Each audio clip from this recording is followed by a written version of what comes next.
Whispers in the autumn woods as the leaves began to turn from vibrant greens to fiery reds and yellows. The small town of Eldridge Falls prepared for its annual harvest festival. The air was crisp, filled with the scent of wood smoke and the promise of pumpkin pies. Children laughed as they collected fallen leaves, while the adults busily decorated their homes with cornstalks and hay bales. But beneath the festive atmosphere, an unsettling legend lingered, a tale whispered among the townsfolk, especially as Halloween approached. It was said that deep within the woods surrounding Eldridge Falls, an ancient spirit roamed, known as the Harvester. The story went that every autumn, when the veil between worlds thinned, the Harvester would emerge to claim a soul. It was believed that those who ventured too far into the woods during this time would never return. Despite the warnings, a group of teenagers, curious and reckless, decided to test their courage. Among them was Sarah, a spirited girl with a thirst for adventure. She had grown up hearing the tales of the Harvester, but dismissed them as mere folklore. Her friends Jake, Lily, and Mark shared her skepticism and were eager to prove that there was nothing to fear. On the night of the harvest festival, they gathered at Sarah's house, armed with flashlights and snacks. The moon hung low in the sky, casting an eerie glow over the landscape. "Let's go into the woods," Jake suggested with a grin. "We'll show everyone that the Harvester is just a story." With nervous laughter and a sense of bravado, they set off toward the edge of town, where the trees loomed like dark sentinels. The path quickly faded as they entered the forest, swallowed by shadows. The vibrant colors of autumn seemed muted here, and an unsettling silence enveloped them. As they ventured deeper, Sarah felt a chill creep up her spine. The air grew colder, and an unnatural fog began to roll in, curling around their legs like ghostly fingers. "Maybe we should turn back," she suggested hesitantly, but her friends dismissed her fears, urging her to keep going. They stumbled upon an old clearing where remnants of a long-abandoned cabin lay half buried beneath fallen leaves. Its windows were shattered, and the door hung ajar as if inviting them inside. "This is perfect," Mark exclaimed, pushing open the door with a creak that echoed through the stillness. Inside, dust motes danced in the beam of their flashlights. Old furniture lay scattered about, covered in a thick layer of grime. A fireplace stood cold and empty, yet something about it felt alive, like it had been waiting for them.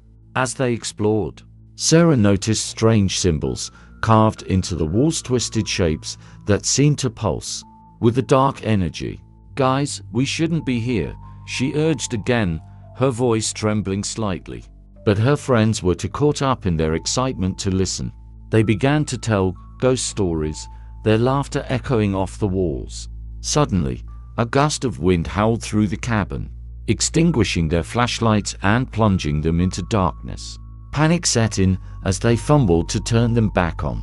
When the lights flickered back to life, Sarah gasped. The symbols on the walls glowed faintly, illuminating the room with an otherworldly light. "Did you see that?" Lily whispered, her eyes wide with fear. Just then, they heard it, a low whispering sound that seemed to come from all around them. The words were indistinct, but carried an ominous weight. "Let's get out of here," Sarah urged, her heart racing.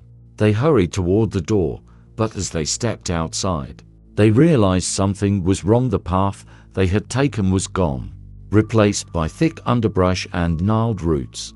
As they wandered aimlessly through the trees, the whispers grew louder, swirling around them like a chilling wind. Shadows flitted between the trunks, and Sarah could have sworn she saw figures lurking just beyond the reach of their flashlights. "Stay close," Mark shouted as he stumbled over a root and fell to the ground. When he looked up, his face drained of color. "Guys, there's something out there." They turned to see a figure standing at the edge of the clearing, a tall silhouette, shrouded in darkness. It wore a tattered cloak that billowed like smoke around it. The air grew colder still as it stepped forward, revealing hollow eyes that glowed with an unnatural light. "The Harvester," Sarah whispered in horror. The figure raised a skeletal hand and pointed at them, its voice echoing like rustling leaves. "You trespass on sacred ground," it intoned. "The harvest must be claimed."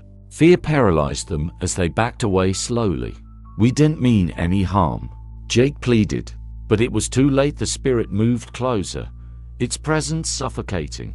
In a desperate bid for escape, they turned and ran into the depths of the forest.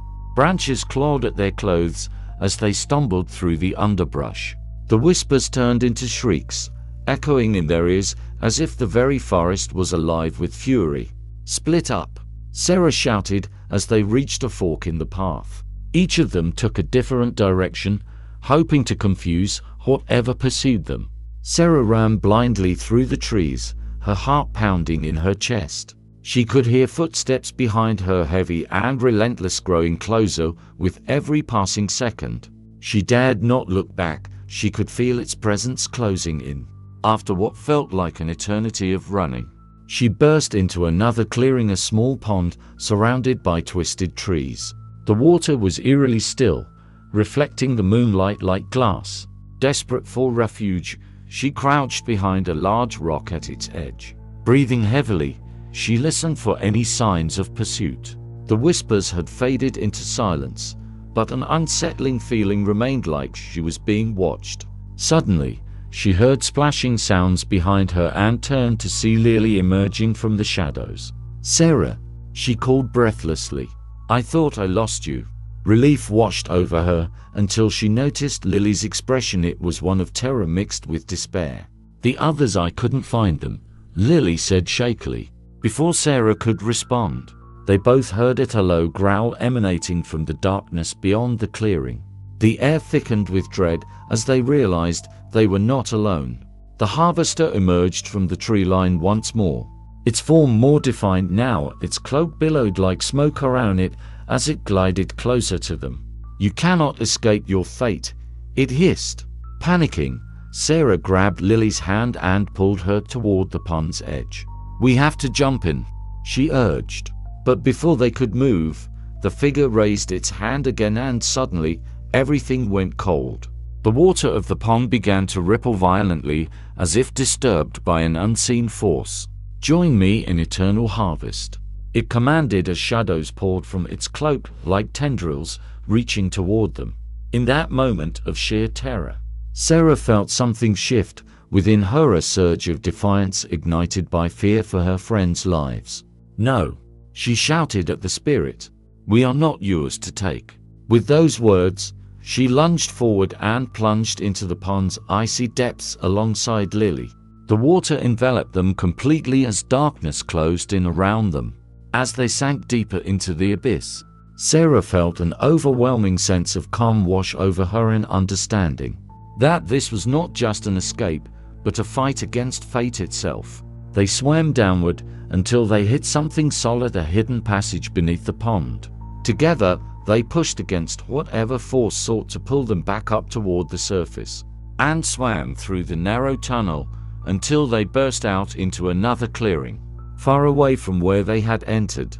Gasping for breath under a sky full of stars, they collapsed on the grass beside each other.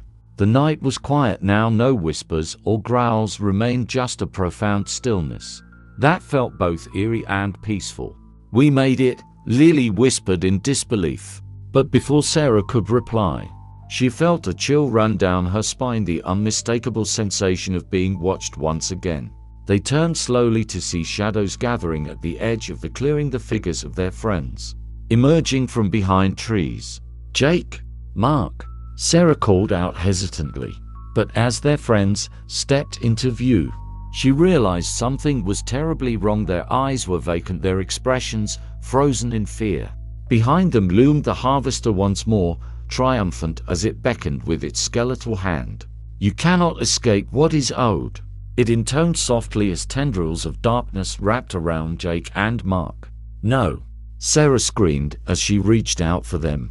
But it was too late. The harvester pulled them into its embrace, claiming what it had come for.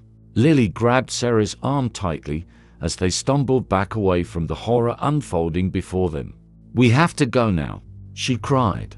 Together they ran again through the woods until dawn began to break on the horizon, a faint light piercing through the trees ahead. Just when it seemed hope was lost completely, they burst through into sunlight at last.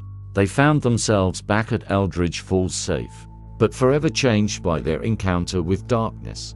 As they looked back toward the woods now bathed in golden light, Sarah knew that despite their escape, some part of them remained trapped within those haunted trees, a part that would forever remember what lurked in the shadows every autumn when leaves began to fall, and every year thereafter during harvest festival time when children laughed and adults celebrated. The whispers would return once more, a haunting reminder that some legends hold more truth than anyone dares acknowledge.